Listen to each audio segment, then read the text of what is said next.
Alright guys, time check natin, 7:30 pa lang ng umaga. And as we are waiting for breakfast, kanya-kanya muna kami ng enjoy ng katahimikan. So yung mga kapatid ko nandun nagbabasa ng aklat. Ako naman, I chose to sit here sa kanilang bangka. Kasi minsan lang naman tayo makaupo sa bangka guys, in the middle of Lake Holon. So lubos-lubosin na natin. At yan po ang ating view. At ito yung tinatawag nila na bangka. Ito yung ginagamit dito na form of transport nila sa Lake Holon. So kapag pupunta ng outlet kung saan naliligo yung mga guest, or pag tumatawid from the starting point to the camping site, ganitong klaseng bangka siya. Ayan. So it can fit up to 10 people. Kami 7 kami, so isa lang na ganito yung ginamit namin. And then sinasagwan lang siya ng mano-mano. In fairness naman kasi sobrang tahimik at payapa ng lake eh. Kaya ito maraming mga nakatambay dyan. Kasi pag weekend lang sila busy, pero kapag ka weekdays talagang tahimik. And may mga tindahan naman sila, pero yung mga binibenta nila is yung mga non-perishable. Wala silang mga tinapay, so pag gusto nyo ng tinapay, kailangan nyo magdala. Nasa tuktok ayun, yung merong parang orange, yun, tindahan yun. And then, I believe yun lang yung tindahan, 2 tindahan dun. The rest is camping area na, dirty kitchen, toilet. And, yun na, dito na agad yung lake. So after namin mag-breakfast, we are going to leave for the outlet. Marami dito yung pumupunta, namimiss nila yung outlet, no? Bakit? Kasi they feel na it's not worth it. Kami first time namin, kaya we are not going to miss it. And isa pa sa mali na mga pumupunta dito is they don't push to stay more than 1 night. Kasi sa sobrang intense sa amin mga first hiker, no? Sa sobrang intense ng nilakad namin, I just think it's right na magstay dito ng at least 2 gabi man lang guys, para naman manamnam mo talaga at na-enjoy mo talaga yung view. And you are then ready to go back up. Ayan, sa Tiboli proper town nila. So masaya ako at magto 2 nights kami dito. Ito na yung aming first full day. And titingnan natin ngayong araw ano yung mga gagawin namin. Of course, i-document natin yan. And yeah, behind the scenes of our Lake Holon. So please don't skip all our Lake Holon experiences, lalong-lalo na sa mga hindi pa nakapunta. At kung nakapunta na kayo, baka ay makarelate kayo at mamiss niyo ulit yung Lake Holon dahil sa video na to. Siguro magkakaroon ako dito ng mga 3 hanggang 4 na episodes, so please don't skip them. And of course, pag hindi pa kayo naka-like, subscribe, at naka-jombag sa aking tawag yan, bell button guys, gawin nyo na para hindi nyo naman mamiss yung kwento ng aking buhay as single nanay ng aking 4 na kulot, half African, half Filipino kids. I'll see you on today's episode. Ganda na? Yung mga shot na hindi ka kasali ba? Alright guys, hiking back to the top. Destination, La Cafe. Stop. Let's go.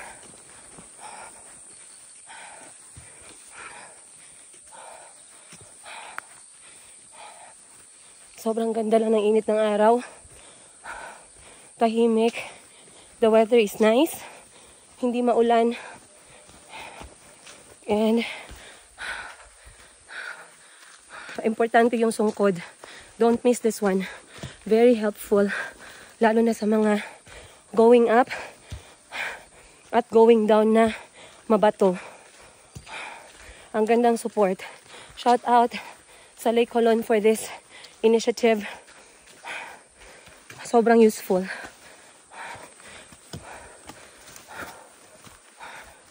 Now going up. Tara.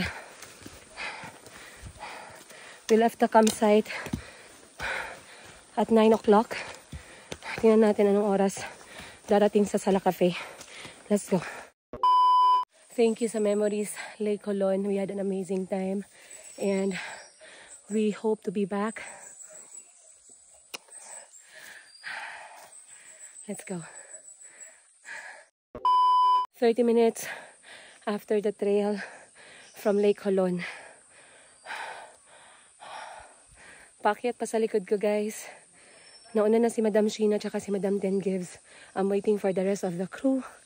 Kasi, one golden rule for trekking. All for one, one for all.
Alright guys, we finally reached the point for photo ops.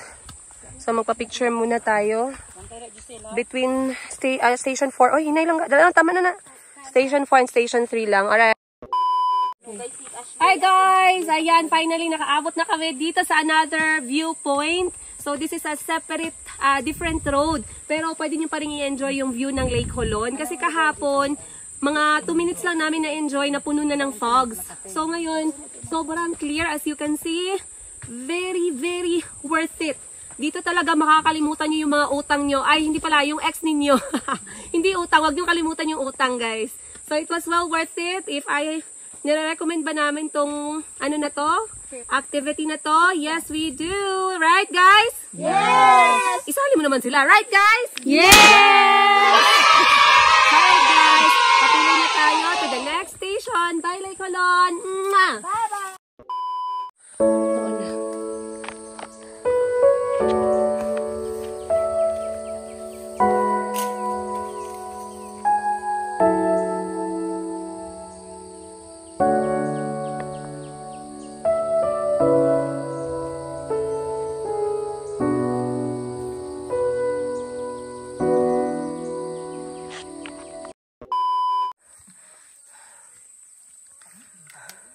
Mr. Sel, thumbs up. Ayan si Madam Ten Gives, yung ate ko. And we have reached the other peak. Time check, time check. Time check is 9:45. 9:45. Around 1 hour and a half since we left the campsite. 8:30 pala kami umalis dun guys. Jetsel, dahan-dahan please. Oh, inhale, exhale. Guys. Sir, ina. Week. Dali na, kainit ka, Sir. 1, 2, 3. Paki-off sa music eh, makapiright na. Ay, wait lang. 1, 2, 3. Lake Holon. Lake Holon. Wait lang. Lake Holon. Lake Holon, inhale, exhale.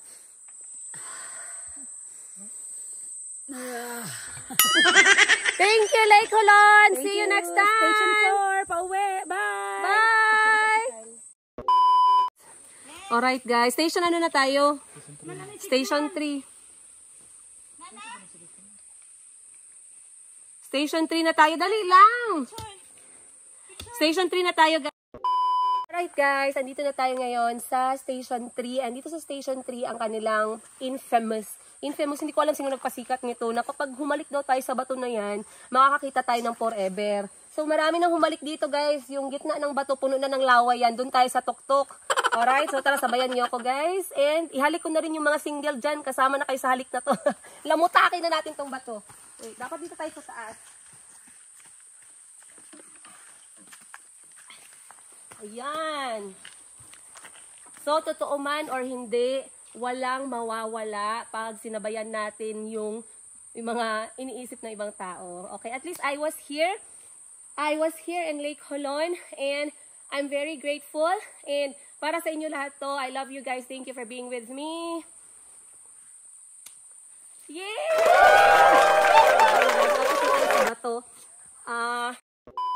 Congratulations. Bijoy sa sila kay. Kasunod guys. Okay lang. Congratulations. Natapos natin, imagine. Hindi pa talaga. Malapit na. Malapit na, konti na lang. This is Yuen. Station ano na to? Hindi na tuloy ang kagat. Station 2. Station 2. This is Achi at Station 2 sa La Cafe, pababa na, pauwi with your I like that. I like that. Jet. This is Jet after Station 2, Sala Cafe, mga pitagay. Bye.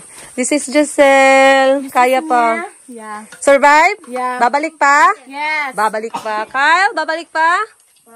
Yes, po. Madam Ten Gibbs, babalik pa? Babalik, kasama na kita, Dad. Hindi, hindi na iiwan.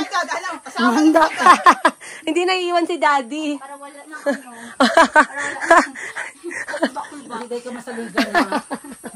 This is Station 2. Pababa na po kami ng Lake Holon. And so far so good, alhamdulillah. Thank you Lord for guiding us sa aming hike. We stopped for merienda at souvenir na baso gawa sa kawayan. So kung gusto niyo bumili ng mga souvenir guys, it's a good help for the community.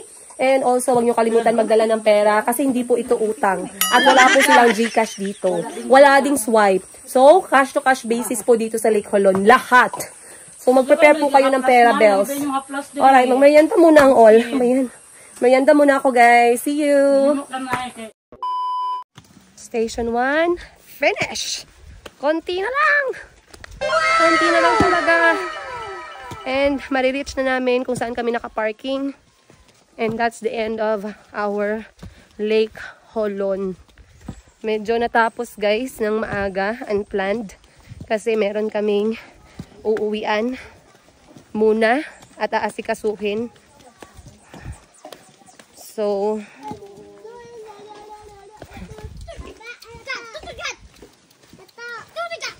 alright. Nauna na si Madam Ten Gibbs saka yung ate ko kasi merong habal-habal or yung motor na dumaan. Kaya sumakay na lang sila pabalik. So kami, tinatapos na namin yung hike. So far, so good. Kasi maganda yung weather. Hanggang natapos kami, hindi mainit, maaliwalas, at hindi po kami inulan. Kasi pag umulan, mahirap. Andito tayo guys sa Baklas Karinderya.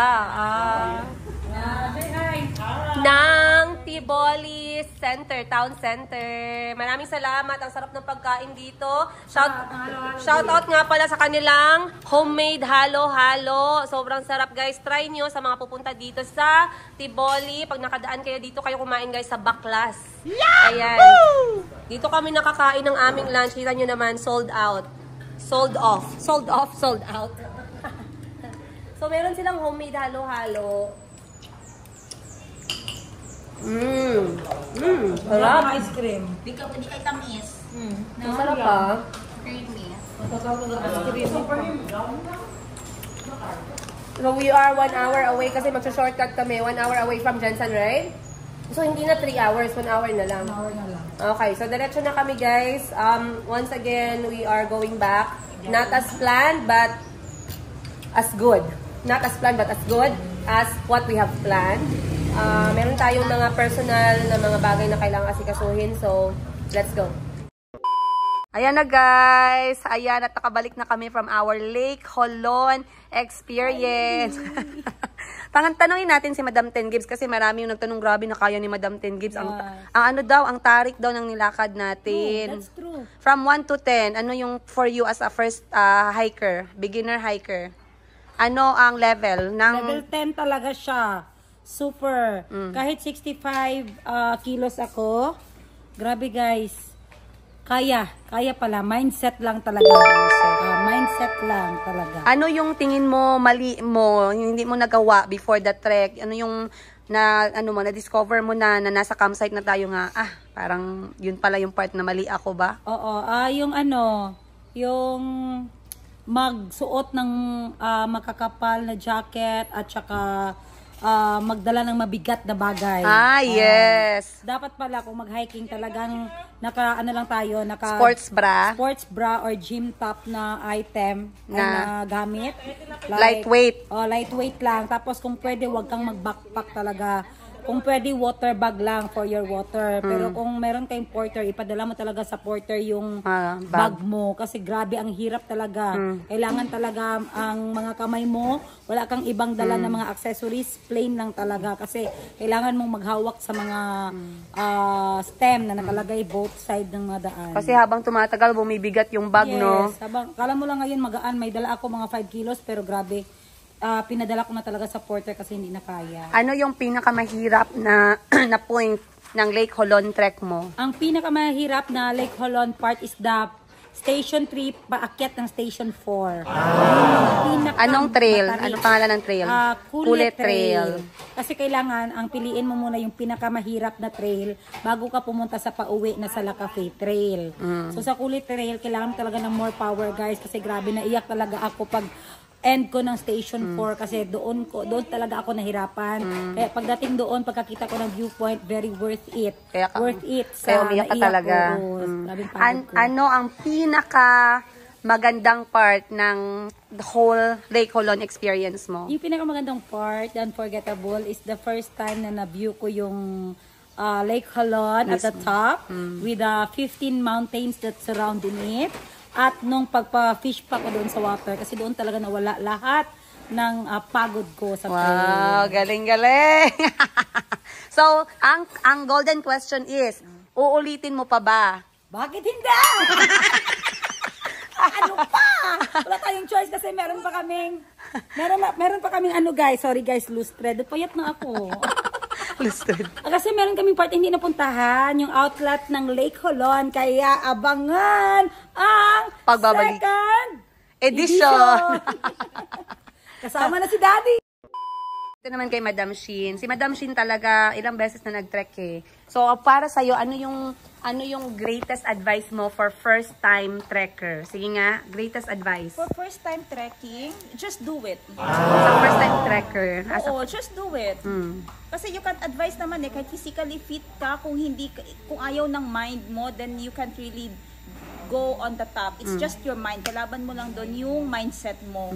Kasi yung iba sasabihin, payat ako. Ay, hindi ko yan kaya ba? Nakakahingal. Pero kaya mo yan. Nasa mindset mo lang talaga. So, kung gusto mo lang, go. Okay, ito something personal tong question na to ha. What did you discover in yourself after your Lake Holon experience? Did you discover something new sa sarili mo? Mentally, emotionally, physically, financially, whatever. Anong na-discover mo? I discovered that I can live 24 hours without internet. Totoo yan. Buhay talaga ako. Oo. Kasi zero talaga. Sabi ko talaga, ganyan-ganyan lang, replay lang. Kasi parang nakakamiss yung pag ganun. Tapos actually, pag nandoon ka sa Lake Holon, marami kang madidelete na mga photos. Mabigat. 20 pa na mga photos. Okay. And the last question is, humalik ka ba dun sa kanilang kissing stone na pinapaniwalaan na pag humalik ka daw doon, ay magkakaroon ka ng forever? Humalik ka or hindi? Hindi lang humalik. Linamuta. Pumatong pa. Sabi ko sa inyo na, sex or chocolate. Sex ayan. ang mananalo. So, ayan guys, nalaman ninyo ang professional at personal. Babalik pa ba for the third time? Yes.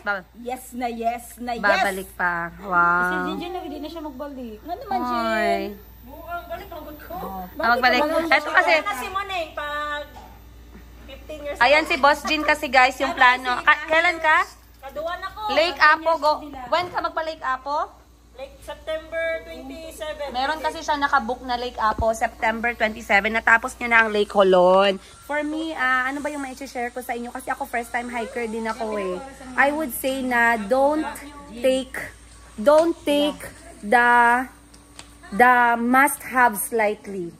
Huwag niyong ibaliwala yung tamang outfit.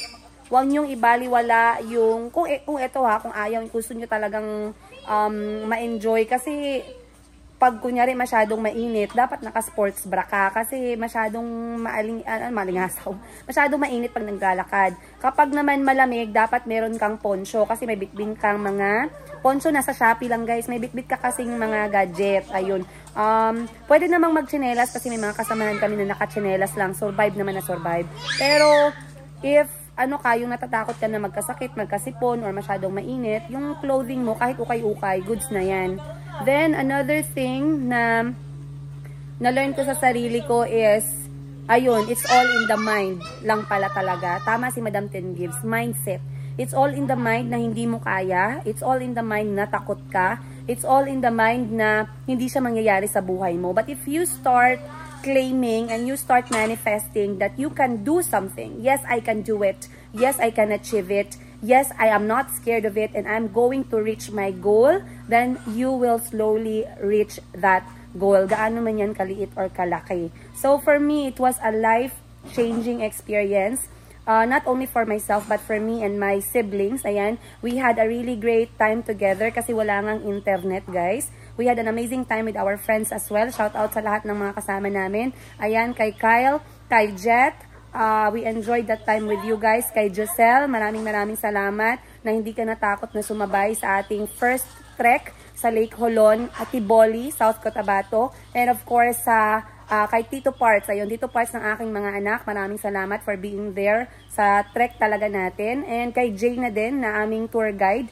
Other than that, kami na tatlo magkakapatid. Si Madam Sheena, Madam Ten Gives, and of course, yours truly, Princess Higa. May tips pa daw siya. Wait lang. Tinawag sa huy, may tips pa ako. Okay, wait lang. So, kung hindi ako nabanggit, guys, you can comment down below. Pero, tingnan natin anong sasabihin ni Madam Sheena. But, if you ask me if I would do it again, yes, I would. Without second thoughts, I would. I certainly would like to do it again kasi marami pa kaming na-miss at hindi nagawa doon. We are hoping to go back there. I love the feeling na pagod kami, and then down there, there's this amazing, very fresh, very cold, very refreshing Lake Holon na pwede nyong languyin or babaran ng paa ninyo. So, I love it, guys. Sa mga nag-comment na, Madam, parang gusto kong gawin yung Lake Holon dahil sa video ninyo magkakapatid, please do. Please do. Weekdays are the best time kasi wala masyadong tao. Weekends are very busy, like I said. And yeah, yan natin. Anong sasabihin ni Madam Sheena? Hi! Nasabi mo na sa kanila yung mga do's and not to do's. Okay, do's, hindi pa. Okay, do's, pag pumunta kayo doon, you can book a, tawag nito, operator ninyo or mag-DIY kayo. Okay, kung mag-DIY kayo, madali lang naman kasi pagdating nyo dun sa site, may magkikerry. Dapat ipaporter nyo talaga. Kung first time kayo, ipaporter nyo yung mga dala ninyo. Kasi it adds weight pa din sa inyo eh. Yung hindi mo masabi na 5 kilos lang yung dala mo, 10 kilos, mabigat, sobrang bigat niyan. Yung dala ko nasa 7 kilos na packbag. Pero kaya ko naman kasi before yung nag-hike ako doon, wala akong dala. So I think this time, kinaya ko na siya. So do kayo, use a porter. Use a porter. Number 1. Number 1, 30 pesos yun per kilo. So, kung nag 10 kilos ka, edi ano yun. And magdala ka ng pera kasi ang daming babayaran along the way. Bayad. Magdala ka ng coins. Bayad, oo. Tapos, ano pa, yung mga basic na hiking equipments dapat dala mo. Be friendly with the locals. Yes. Magdala ng tawag nito, mosquito talaga yung pang-protect sa lamok of lotion. Of lotion. Ang don'ts mo? Ang don'ts, huwag kang magpupo sa lake. Correct. Don'ts. Don'ts yun. Number 1, don't bring a tent na hindi waterproof. Yes, don't bring no smoking. No smoking, please. Actually, kami nahikain. At saka huwag magdala ng chismis doon, nakaka-bad vibes. Yes, correct. Positive lang, no? Correct, yes. Kasi nag-enjoy kami doon ng fish spa. Tapos positive lang. Pag may negative, ginaanot agad namin. Yes. Delete. Kasi 'di ba isa sa sa yung mga kasabay natin na 4, hindi waterproof yung tent. Waterproof na ang tent. Ang lakas ng ulan. So sobrang basa nila talaga. Kasi hindi enough yung tarapal na pangtabon. So bring a very good quality tent, guys. Yung talagang waterproof na hindi pumapasok yung tubig kahit maliit lang. Basta masarap lang yung tulog ninyo. And then ano pa? Kung gusto nyo chill lang, bili kayo ng pagkain nyo, kayo na mag-grocery, kumpletuhin nyo lahat from spices to mantika to tubig, everything. Babayaran nyo yun sa porter nyo, ha? Pero kung gusto nyo chill pa din, super chill, mag-hire kayo dun ng local na magluto para sa inyo. Masarap sila magluto. Yes. Basta kompleto lang ingredients. Para hindi na din kayo magdala ng mga kawali, everything. Yun lang, kailangan May na share ba talaga tayo na contact yan. details dito mamaya sa ilalim? Si Jay. Yes, we can. Recommend Jay, the tour recommend guide. Jay. I think you can just PM the Lake Holland page and then i-suggest nyo si Jay yung tour guide niyo. Yes, Jay. Jay was good. Yeah.